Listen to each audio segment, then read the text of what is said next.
Queen Sheba ekikuwalanya kwekolerera. Chovola bwe wayogera ku nnyumba yo abalabe wafuna bangi. Kubanga bannayuganda tebaagala muntu ali successful. Tebaagala muntu alina ke yeekoleredde buli kaseera baagala kulaba mu simpase. Ekyakusuula kiri eki kwogera ku birungi byofunye mu music industry. Wano baagala akaaba baagala ba Maddox Sematimba. Chovola olwaleero bakugeraageranya ku muntu eyagwedde emyaka 10 emabega.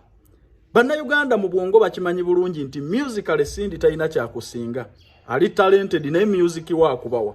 Emyaka gyonna gy'okubidde nga waali. Ne concert zonna zo stage nze talina wadde achievement mu music. Bakimanyi bulungi nti omuntu oyo musinga buli kimu. Era bakuwagira. Naye obuzibu tebaagala kuwulira achievement yonna.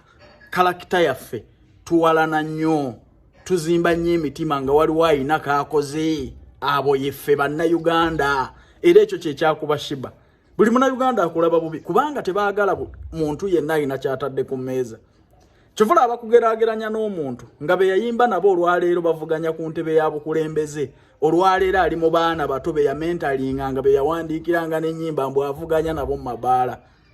Olabye bannayuganda bwe baheetinga success. Bannayuganda bawalana alina ke yeekoledde.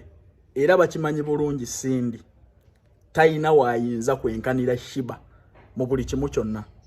Omukazi omufumbo ojja otya ku mwana akunama nti ovuganya naye gwazaddeko ojja otya mu mpaka z'okukunama ddala ovuganye n'owakundi show akyalina olubuto lulabibwako ojje n'embuto ze ezamugaba ng'ojja ku stage yemu naye.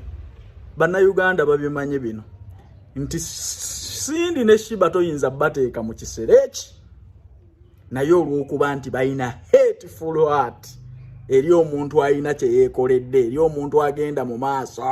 Kyovula abakwata asula mu muzigo eyalemererwa edda okwachivinga mu music industry bamuleete n'omuntu yeekoledde.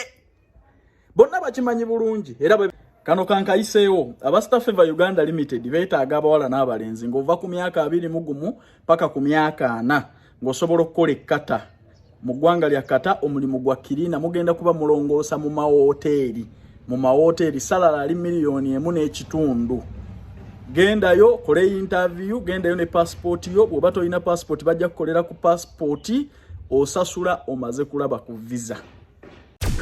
Export TV to the world.